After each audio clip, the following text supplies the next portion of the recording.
जय हिंद साथियों, welcome back to your channel institute of education. This is Kanhaiya Kumar. तो सो गाइस, आज का जो हमारा सेशन होने वाला है वो लेक्चर 2 होने वाला है। किसका? तो क्लास 10th में जो हम पहला लेक्चर अपना कंप्लीट कर चुके हैं केमिकल रिएक्शन एंड इक्वेशन का, और आज का जो हमारा सेशन है वो सेकेंड लेक्चर है। किसका? तो केमिकल रिएक्शन एंड इक्वेशन का। तो आज से पहले यानी कि पहले सेशन में जो है हमने पूरा बेसिक कंप्लीट किया था, ठीक है। और आज के सेशन में हम कंप्लीट करने वाले हैं कुछ एक्टिविटीज को, और देखेंगे किस तरह से केमिकल रिएक्शन होता है दो सब्सटेंसेस के बीच या दो से अधिक सब्सटेंसेस के बीच। और कल का यानी कि पिछले वीडियो में हमने जो बताया था वो एकदम बेसिक इंट्रोडक्शन था। तो अभी तक हमारे उस बेसिक इंट्रोडक्शन को नहीं देखे हैं तो अभी जाके हमारे उस बेसिक लेक्चर को देखें और वीडियो को शेयर करें और चैनल को सब्सक्राइब करें। तो चलिए आइए हम देखते हैं आज के सेशन में हमको क्या पढ़ना है। तो हम सबसे पहले देखेंगे एक्टिविटी नंबर 1। एक्टिविटी नंबर 1 यही कहता है स्टूडेंट्स कि एक मैग्नीशियम रिबन है। क्या है? एक मैग्नीशियम रिबन। और जब उस मैग्नीशियम रिबन को जलाया जाता है एयर में, तो एयर में क्या होते हैं? एयर जो होते हैं वो मिक्सचर ऑफ गैसेस होते हैं, यानी एयर में बहुत सारे क्या होते हैं? गैसेस होते हैं प्रेजेंट, जिसमें ऑक्सीजन भी होते हैं। तो अगर हम मैग्नीशियम रिबन को एयर में अगर जलाएं ऑक्सीजन के प्रेजेंस में, तब क्या होगा? तब मैग्नीशियम रिबन ऑक्सीजन के साथ रिएक्ट करके क्या बना देगा? तो हम आज पूरे डिटेल में देखेंगे 3 एक्टिविटीज को, और फिर जो है आप लोग को बताएंगे नेक्स्ट वीडियो में इसके आगे। तो आइए चलिए करते हैं स्टार्ट। तो सबसे पहले एक्टिविटी नंबर 1 दिया हुआ है कि एक मैग्नीशियम रिबन है। मान लीजिए यहाँ पे हम बना लेते हैं मैग्नीशियम रिबन। मान लीजिए यहाँ पर क्या है? एक मैग्नीशियम रिबन है इस तरह से। ये क्या है? एक मैग्नीशियम रिबन है, ठीक है। अब इस मैग्नीशियम रिबन को क्या करना है? बर्न। इस मैग्नीशियम रिबन को क्या करना है? बर्न करना है, यानी कि जलाना है। इस मैग्नीशियम रिबन को हम क्या करेंगे? जलाएंगे। तो जब मैग्नीशियम रिबन को हम जलाएंगे तब हमको क्या मिलेगा? तब हमको एक वाइट कलर का पाउडर मिलेगा। जब हम इस मैग्नीशियम रिबन को बर्न करेंगे तब हमको क्या मिलेगा? एक वाइट कलर के पाउडर मिलेगा। हमको क्या मिलेगा? एक वाइट कलर का पाउडर। हम क्या करेंगे? एक मैग्नीशियम रिबन ले लिया। ये क्या है? ये हमारा मैग्नीशियम रिबन है, और मैग्नीशियम रिबन को हम क्या करेंगे? जलाएंगे। कहाँ जलाएंगे? तो इन एयर में जलाएंगे। एयर में क्या होता है? ऑक्सीजन होता है। तो जब हम मैग्नीशियम रिबन को एयर में बर्न करेंगे, जलाएंगे, तो एयर में क्या होता है? ऑक्सीजन। तब ये मैग्नीशियम रिबन, अब मैग्नीशियम क्या होता है? मैग्नीशियम मेटल होता है। और जब ये मैग्नीशियम ऑक्सीजन के साथ रिएक्ट करेगा तब क्या बना देगा? तब बना देगा मैग्नीशियम ऑक्साइड। क्या बना देगा? मैग्नीशियम ऑक्साइड बना देगा। क्या बोले? जब हम मैग्नीशियम रिबन को बर्न करेंगे, कहाँ? एयर में, तो एयर में क्या होता है? ऑक्सीजन। तब मैग्नीशियम रिएक्ट कर जाएगा। किसके साथ रिएक्ट कर जाएगा? ऑक्सीजन के साथ। और जब मैग्नीशियम ऑक्सीजन के साथ रिएक्ट कर जाएगा तब हमको क्या दे देगा? Magnesium oxide. ये मैग्नीशियम ऑक्साइड क्या होता है? तो ये जो हमको मिला यही तो है मैग्नीशियम ऑक्साइड। और ये जो मैग्नीशियम ऑक्साइड होता है वो क्या होता है? एक वाइट पाउडर होता है, वाइट कलर का पाउडर होता है। मैग्नीशियम ऑक्साइड क्या होता है? वाइट कलर का पाउडर होता है। एक बात याद रखिएगा, जब हम मैग्नीशियम रिबन को बर्न करेंगे तो यहाँ पे जलाते समय हमको जो है एक बहुत ही तगड़ा, कहने का मतलब बहुत ही तगड़ा, कहने का मतलब बहुत ही ज्यादा white light, white bright light बोलिए, एक बहुत ही खतरनाक व्हाइट ब्राइट लाइट प्रोड्यूस होगा जलाते समय। और उसी ब्राइट लाइट को हम लोग कहते हैं क्या, डार्जलिंग फ्लेम। डार्जलिंग फ्लेम क्या हम कहते हैं उसी को, डार्जलिंग, डार्जलिंग फ्लेम। डार्जलिंग फ्लेम क्या होता है, बहुत ही खतरनाक होता है। यदि आप अपने आई पे प्रोटेक्ट लेयर, यानी कि अगर चश्मा नहीं लगा के इसको करेंगे तो हो सकता है कि आपके जो आई है, आईज है, वो परमानेंटली डिफेक्ट हो जाए। ठीक है, तो जब भी इस एक्सपेरिमेंट को कीजिएगा तो अपने आई पे, आंखों के सामने एक प्रोटेक्टिव लेयर लगा लीजिएगा। ठीक है, एक चश्मा लगा लीजिएगा ताकि जो है इस डार्जलिंग फ्लेम का जो है लाइट डायरेक्टली आपके आंखों तक ना पहुंच पाए। समझ में आ रही है बातों को? तो चलिए देखते हैं आखिर यहाँ लिखा क्या क्या है। तो सबसे पहले यहाँ अगर देखें तो कहता है when magnesium ribbon is heated, heated बोले या बर्न बोले, बात क्या है बराबर। तो जब एक मैग्नीशियम रिबन को हीट किया जाएगा या इट बर्न्स या इसे जलाया जाएगा, क्या बोले, अगर एक मैग्नीशियम रिबन है और अगर उस मैग्नीशियम रिबन को हीट किया जाए या जलाया जाए, कहां जलाया जाए, इन एयर। तो एयर में क्या होता है, तो एयर में ऑक्सीजन होता है। एयर में क्या होता है, ऑक्सीजन होता है। तो जब मैग्नीशियम रिबन को बर्न किया जाएगा कहां, एयर में, और एयर में क्या होता है, ऑक्सीजन। तो जब जलाया जाएगा मैग्नीशियम रिबन को एयर में, तो with A Darjeeling white flame, तो उसके साथ क्या निकलेगा, एक बहुत ही खतरनाक डार्जलिंग व्हाइट फ्लेम निकलेगा। डार्जलिंग व्हाइट फ्लेम का मतलब होता है व्हाइट ब्राइट लाइट, बहुत ही मतलब कि कहने का मतलब बहुत ही ज्यादा व्हाइट फ्लेम होता है। जैसे सन के ऊपर आप देखिएगा बहुत ही व्हाइट कलर का चमकीला रोशनी, यानी कि सनलाइट निकलता है। उसी तरह से जब मैग्नीशियम रिबन को जलाया जाता है, तो मैग्नीशियम रिबन को जलाया जाता है एयर में, तो उससे एक डार्जलिंग फ्लेम प्रोड्यूस होता है। ठीक है, ठीक है, समझ में आ रही है बातों को? और टू फॉर्म, जब डार्जलिंग फ्लेम प्रोड्यूस हो जाएगा तो क्या होगा उसके बाद, to form a white powder, हमको एक व्हाइट कलर का क्या मिलेगा, पाउडर मिलेगा। हालांकि ये व्हाइट आपको देखने में नहीं लग रहा होगा, ठीक है, क्योंकि अगर व्हाइट बना देंगे तो आपको दिखाई नहीं देगा।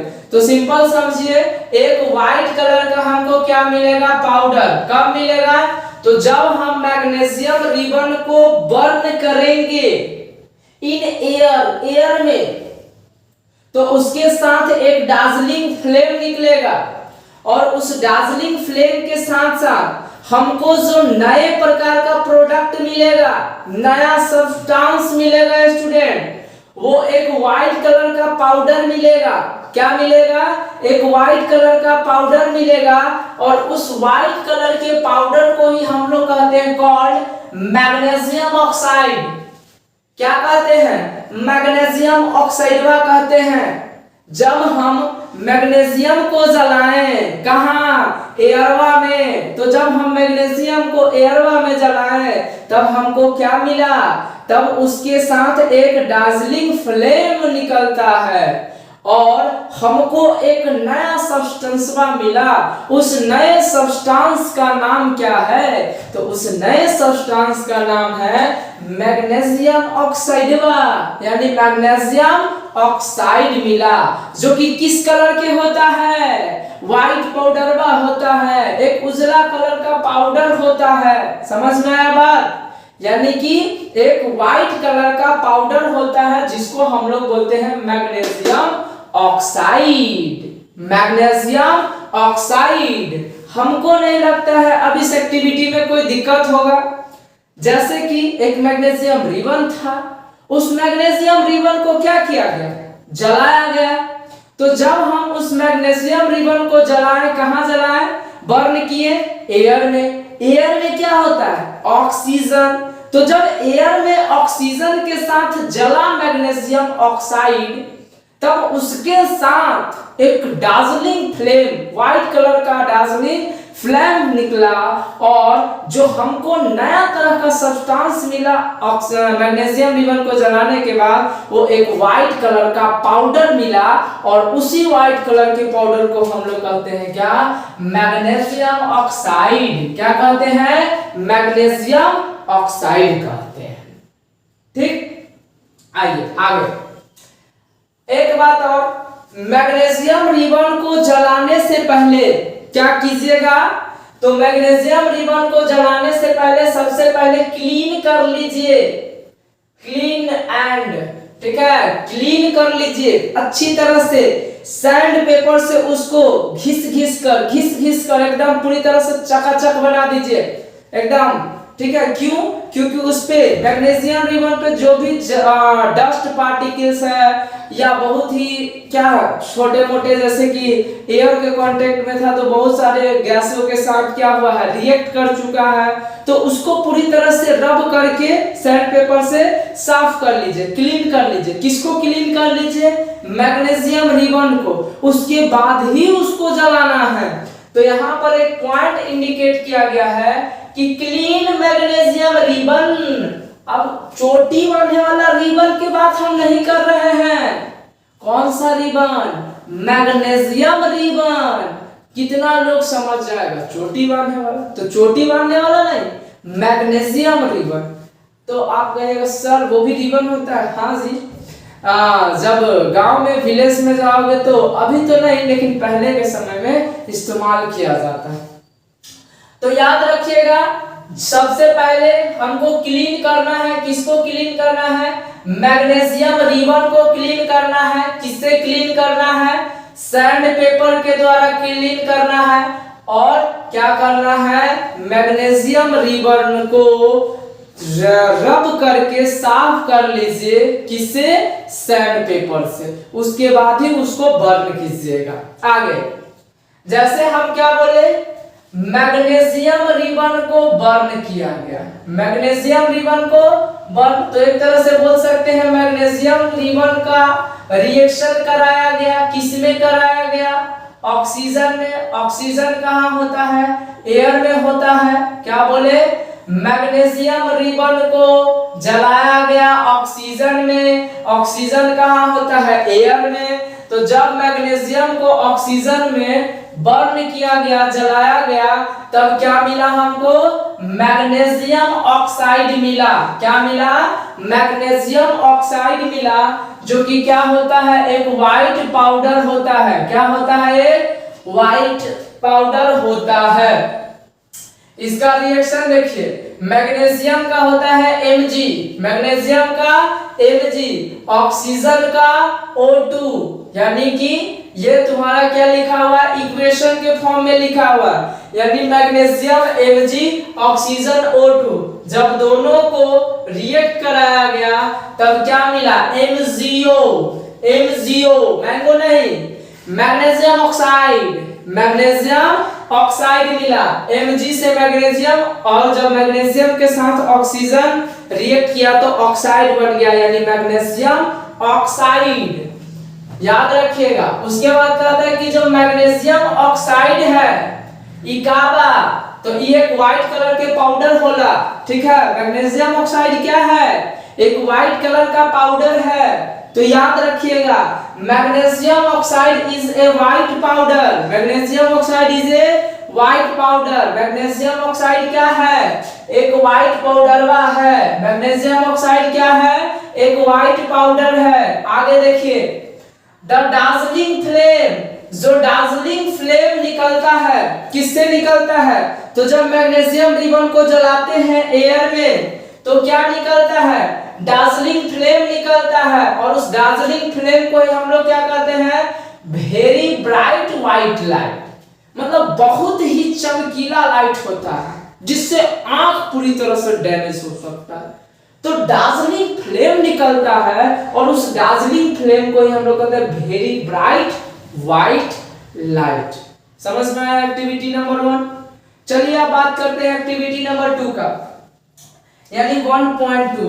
तो एक्टिविटी नंबर 1.2 कहता है take a lead nitrate solution. हमको क्या लेना है?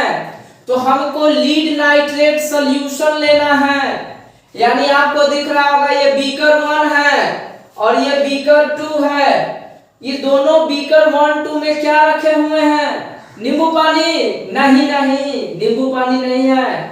लीड, यानी कि एक में है लीड नाइट्रेट सॉल्यूशन और दूसरा में है पोटासियम आयोडाइड सॉल्यूशन। ये दो को जो बीकर दिख रहा है, बीकर 1 और बीकर 2, इसमें क्या है? तो बीकर 1 और बीकर 2 में एक में है लीड नाइट्रेट सॉल्यूशन और दूसरा में क्या है? Potassium iodide solution. Lead nitrate solution, lead nitrate solution का फार्मूला होला PbNO3 के होल 2। PbNO3 के होल 2 होता है। लीड नाइट्रेट सॉल्यूशन का फार्मूला क्या होता है? PbNO3 के होल 2 होता है। और पोटासियम आयोडाइड सॉल्यूशन का Ki, पोटासियम आयोडाइड सॉल्यूशन का Ki। अब बात है कि लीड नाइट्रेट सॉल्यूशन और पोटासियम आयोडाइड को अब करना क्या है? आखिर इसको करना क्या है? यानी lead nitrate solution potassium iodide solution को क्या कर सकते हैं? तो दोनों को ऐड कर दीजिए, मिक्स कर दीजिए। दोनों को क्या करना है? ऐड, यानी मिक्स करना है। तो जब दोनों को ऐड करेंगे तो ये रिएक्ट कर जाएगा दोनों आपस में। दोनों आपस में क्या कर जाएगा? रिएक्ट कर जाएगा ना। Lead nitrate solution potassium iodide solution जब मान लीजिए दोनों को मिला देंगे, तब मिला देंगे तो दोनों आपस में क्या कर जाएगा? रिएक्ट कर जाएगा। और रिएक्ट करके क्या करेगा? तो देखिए क्या होता है। हमने क्या किया, हमने जो है लीड नाइट्रेट सॉल्यूशन को मिला दिया तो ये रिएक्ट कर गया किसके साथ? पोटासियम आयोडाइड सॉल्यूशन के साथ। जब हम लीड नाइट्रेट सॉल्यूशन को पोटासियम आयोडाइड सॉल्यूशन के साथ, यहां सॉल्यूट लिखा गया है, मिस्टेक हो गया, sorry. Lead nitrate solution plus potassium iodide solution जब दोनों रिएक्ट करेगा, मिक्स करेगा, तब क्या बना देगा? पोटासियम नाइट्रेट और लीड आयोडाइड। क्या बन जाएगा? पोटासियम नाइट्रेट और लीड आयोडाइड। और ये जो पोटासियम नाइट्रेट होता है, ये होता है कलरलेस, कलरलेस होता है। पोटासियम नाइट्रेट क्या होता है? कलरलेस। और ये जो लीड आयोडाइड है, ये क्या होता है? येलो कलर का प्रिसिपिटेट होता है। येलो कलर का क्या होता है? प्रिसिपिटेट। येलो कलर का प्रिसिपिटेट होता है। ध्यान से समझिए, जब हमने लीड नाइट्रेट सॉल्यूशन को पोटासियम आयोडाइड सॉल्यूशन के साथ रिएक्ट कराया, तब क्या मिल गया? तब हमको पोटासियम नाइट्रेट मिला। पोटासियम नाइट्रेट जो कि कलरलेस लिक्विड है, और एक लीड आयोडाइड मिला, और वो लीड आयोडाइड जो है येलो कलर का प्रिसिपिटेट है। लीड नाइट्रेट सॉल्यूशन को हमने इक्वेशन के फॉर्म में लिखा कि जो लीड नाइट्रेट सॉल्यूशन होता है उसका फार्मूला आता है PbNO3 के होल 2। जब ये रिएक्ट किया किसके साथ? पोटासियम आयोडाइड के साथ, तो ये जो Pb है चला गया I के साथ, और ये K जो है वो चला गया नाइट्रेट के साथ। तो यहां पर देखिए क्या है? पोटासियम नाइट्रेट, यानी कि ये NO3 किसके साथ आ गया? K के साथ, पोटासियम के साथ। तो क्या मिल गया? पोटासियम नाइट्रेट और प्लस लीड आयोडाइड, यानी जो लीड है Pb वो I के साथ आके क्या बना दिया? Lead iodide. और ये क्या है? एक प्रिसिपिटेट है येलो कलर का। तो ये बातों को याद रखिएगा। आगे क्या कहता है? आफ्टर मिक्सिंग, यानी कि मिक्सिंग किए, किसको मिक्स कर दिए हम? तो जब हम मिक्स किए white lead nitrate, white lead nitrate, जब हम व्हाइट लीड नाइट्रेट को मिक्स किए या रिएक्ट करवाए किसके साथ, व्हाइट पोटासियम आयोडाइड, यानी कि जब लीड नाइट्रेट सॉल्यूशन को पोटासियम आयोडाइड के साथ रिएक्ट कराए, यानी मिक्स कराए मतलब रिएक्ट कराए, तो जब रिएक्ट करवा दिए तब हमको क्या बना के दिया, to form yellow lead iodide, हमको येलो लीड आयोडाइड बना के दिया। क्या बना के दिया, yellow lead iodide, which is, जो कि इनसॉल्युबल होता है किसमें, वाटर में। याद रखिएगा जो प्रिसिपिटेट होता है ना वो वाटर में इनसॉल्युबल होता है। इनसॉल्युबल कहने का मतलब जिसमें, जो कि वाटर में घुलता नहीं है, जो वाटर में ना घुले उसको हम लोग कहते हैं इनसॉल्युबल। तो जो लीड आयोडाइड है, लीड आयोडाइड जो कि येलो कलर का प्रिसिपिटेट है, येलो कलर का जो लीड आयोडाइड प्रिसिपिटेट है वो वाटर में क्या है, इनसॉल्युबल है। वाटर में क्या है, इनसॉल्युबल है। याद रखिएगा येलो कलर का ये जो प्रिसिपिटेट मिला पोटासियम आयोडाइड, ये क्या है, वाटर में इनसॉल्युबल है। वाटर में क्या है, इनसॉल्युबल। ये व्हाइट कलर का, येलो कलर का प्रिसिपिटेट वाटर में इनसॉल्युबल है। क्या कह रहा है, आफ्टर मिक्सिंग, मिक्सिंग के बाद यानी मिलाने के बाद, किसको किसको मिलाने के बाद, लीड नाइट्रेट और पोटासियम आयोडाइड, लीड नाइट्रेट और पोटासियम आयोडाइड। तो जब लीड नाइट्रेट सॉल्यूशन और पोटासियम आयोडाइड को क्या किया गया, मिक्स किया गया, रिएक्ट करवाया गया, तब क्या मिला, येलो कलर का लीड आयोडाइड मिला, जो कि क्या है, वाटर में इनसॉल्युबल है। वाटर में क्या है, वाटर में इनसॉल्युबल है। आगे कहता है ये येलो सब्सटेंस, एक येलो सब्सटेंस जो मिला, और वो येलो सब्सटेंस क्या है, लीड आयोडाइड। लीड आयोडाइड, ये जो येलो सब्सटेंस हमको मिला lead iodide PbI2 is formed, जो येलो सब्सटेंस बना लीड आयोडाइड बना, which is insoluble in water, वो वाटर में क्या है, इनसॉल्युबल है। बिल्कुल सही, वाटर में इनसॉल्युबल है। ठीक, and A by product potassium nitrate, एक तो हमको मिला लीड नाइट्रेट, लीड आयोडाइड, और दूसरा मिला हमको पोटासियम नाइट्रेट। एक मिला हमको येलो कलर का लीड आयोडाइड, और दूसरा बाय प्रोडक्ट में क्या मिला, पोटासियम नाइट्रेट। और पोटासियम नाइट्रेट क्या होता है, विच इज कलरलेस लिक्विड, जो कि क्या होता है, कलरलेस लिक्विड होता है। क्या होता है, कलरलेस लिक्विड होता है। यही था एक्टिविटी नंबर 2 कि जब लीड नाइट्रेट सॉल्यूशन को रिएक्ट कराया गया पोटासियम आयोडाइड के साथ, तब क्या मिला हमको, तो मिला पोटासियम नाइट्रेट और लीड आयोडाइड। लीड आयोडाइड एक येलो कलर का प्रिसिपिटेट है, जो कि वाटर में क्या है, इनसॉल्युबल है। बस इतना ही याद रखिएगा। और पोटासियम नाइट्रेट एक कलरलेस लिक्विड है, सिंपल। जब ये एक्टिविटी 1.2 हुआ तो इसमें क्या कैरेक्टरिस्टिक शो किया इस केमिकल रिएक्शन में, तो चेंज इन कलरवा हो गया, यानी इसमें जो शो किया वो कलर चेंज होते हुए दिखाई दिया। यानी ये भी व्हाइट कलर का सॉल्यूशन, लीड नाइट्रेट भी व्हाइट कलर का है, पोटासियम आयोडाइड भी व्हाइट, और इसमें जब दोनों मिला तो क्या हुआ, येलो कलर का प्रिसिपिटेट दिया, तो यहाँ पर चेंज इन कलर हुआ, यानी कलर में बदलाव हो गया। एक्टिविटी 1.3 पे आइए, जबरदस्त एक्टिविटी है। 1.3 एक्टिविटी कुछ खास नहीं है, सिंपल समझिए कि हमको जिंक ग्रेनुअल्स लेना है। जिंक ग्रेनुअल्स कहने का मतलब जिंक के छोटे छोटे पीसेस, टुकड़ा, हमको क्या लेना है, जिंक के छोटे छोटे टुकड़ा लेना है, उसी को हम लोग कहते हैं जिंक ग्रेनुअल्स। जिंक ग्रेनुअल्स कहते हैं उसी को, यानी कि पीसेस ऑफ जिंक, जिंक के जो पीसेस होते हैं उसी को हम लोग कहते हैं जिंक ग्रेनुअल्स। तो यहाँ कह रहा है take a few zinc granules, हमको क्या लेना है, कुछ जिंक ग्रेनुअल्स लेना है, कुछ जिंक ग्रेनुअल्स लेना है। किसमें लेना है, इन ए कॉनिकल फ्लास्क। आपको यहाँ पर एक फिगर दिख रहा होगा, ये क्या है, एक कॉनिकल फ्लास्क है। ये क्या है, ये एक कॉनिकल फ्लास्क है जी। इस कॉनिकल फ्लास्क में क्या लेना है, जिंक ग्रेन्युल्स लेना है। क्या लेना है, जिंक ग्रेन्युल्स लेना है। एक कॉनिकल फ्लास्क में कुछ जिंक का टुकड़ा लेना है। एक कॉनिकल फ्लास्क में कुछ जिंक का टुकड़ा लेना है।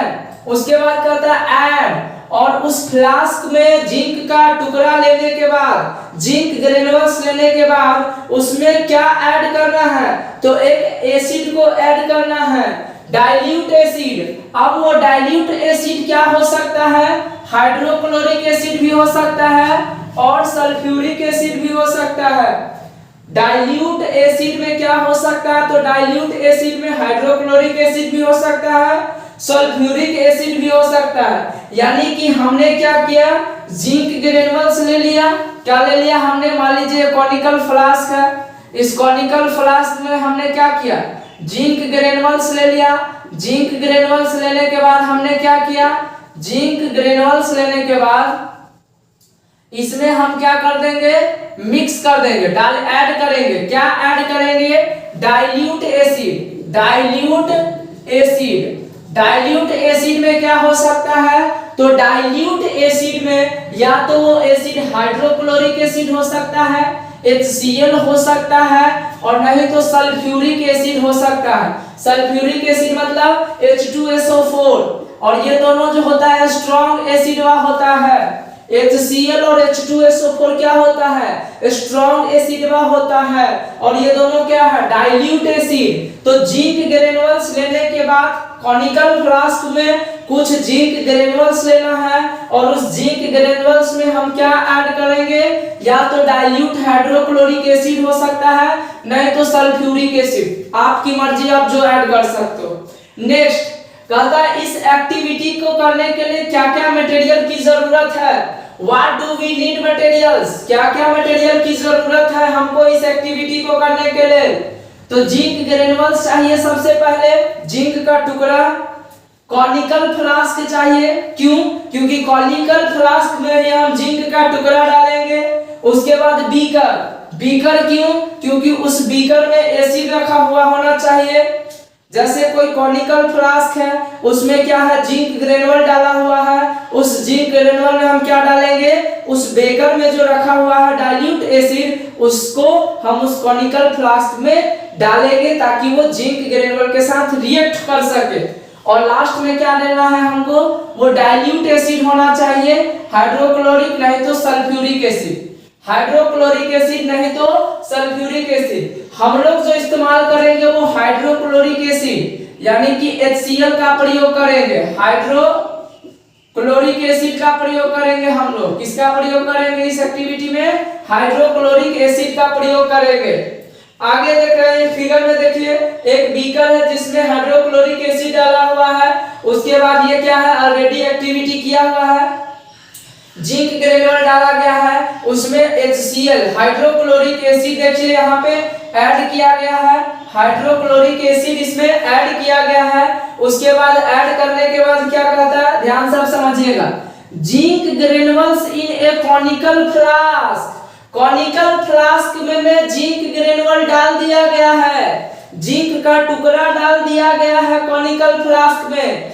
जब टुकड़ा डाल दिए इसमें, तब क्या करना है, हाइड्रोक्लोरिक एसिड हम क्या करेंगे, ऐड कर देंगे। कहां से, इस बीकर में हम जो रखा हुआ है हाइड्रोक्लोरिक एसिड, इस बीकर में जो हाइड्रोक्लोरिक एसिड रखा हुआ है, इस हाइड्रोक्लोरिक एसिड को हम किस में डाल देंगे, कॉनिकल फ्लास्क में। क्यों, क्योंकि उसमें हम कुछ जिंक ग्रेन्युल डाले हैं, उससे रिएक्ट कर सके। आगे कहता है add the acid to flask, यानी फ्लास्क में जो जिंक ग्रेन्युल है उसमें हम एसिड डाल के ऐड कर देंगे। तो आगे क्या होगा, कहता है व्हेन ए हाइड्रोक्लोरिक एसिड, जब हम डालेंगे हाइड्रोक्लोरिक एसिड को कॉनिकल फ्लास्क में, तो हाइड्रोक्लोरिक एसिड क्या कर जाएगा, रिएक्ट कर जाएगा, किसके साथ, जिंक ग्रेन्युल के साथ। जिंक ग्रेन्युल के साथ क्या कर जाएगा, रिएक्ट कर जाएगा, और रिएक्ट करके क्या होगा, तो जब आप डालोगे ना इसमें एसिड, तो यहां से थोड़ा सा जो है स्टीम यानी कि बुलबुले निकलने लगे। क्यों, क्योंकि यहाँ पे जो है हीट प्रोड्यूस होगा। जब जिंक ग्रेनुअल के साथ हाइड्रोक्लोरिक रिएक्ट करेगा तो यहाँ बबल निकलने लगेगा। बबल क्यों? क्योंकि हाइड्रोक्लोरिक एसिड क्या है? स्ट्रॉन्ग एसिड है। कोई दिक्कत? आगे देखिए, कहता है कि जब हाइड्रोक्लोरिक एसिड रिएक्ट करेगा जिंक ग्रेनुअल के साथ, इट गिव्स जिंक क्लोराइड। क्या देगा? जिंक क्लोराइड देगा और हाइड्रोजन गैस इवॉल्व होते हुए दिखाई देगा। जिंक क्लोराइड क्या होगा? जिंक क्लोराइड हमको देगा और हाइड्रोजन गैस इवॉल्व होते होगा। यहाँ पे देखिएगा, जब हम जिंक ग्रेनुअल को रिएक्ट करवाएं हाइड्रोक्लोरिक एसिड के साथ, तब क्या दिया? जिंक क्लोराइड और हाइड्रोजन गैस। जिंक क्लोराइड और हाइड्रोजन गैस दिया। कहता है the conical flask field hot from outside, यानी जब हम कॉनिकल फ्लास्क को टच करेंगे तो वो बाहर से कैसा दिखेगा? गरम, हॉट, यानी कि उसको टच करने पे, छूने पे हमको गरम गरम महसूस होगा। क्यों? क्योंकि हीट रिलीज हो रहा है यहां से और गैस, हाइड्रोजन गैस भी रिलीज हो रहा है। तो यहाँ क्या क्या हुआ? इवोल्यूशन ऑफ गैस हुआ और चेंज इन टेम्परेचर हुआ। इवोल्यूशन ऑफ गैस हुआ और चेंज इन टेम्परेचर हुआ। तो यही एक्टिविटी, 3 ठो एक्टिविटी है हमारा, जिसको हमने डिटेल में बताने की कोशिश की है। तो अभी के लिए इतना है, फिर मिलेंगे आपसे अगले सेशन में। अगर हमारा वीडियो अच्छा लगा तो चैनल को सब्सक्राइब कर दीजिए और वीडियो को शेयर कर दीजिए। चलिए फिर मिलेंगे आपसे अगले सेशन में। Thank you so much.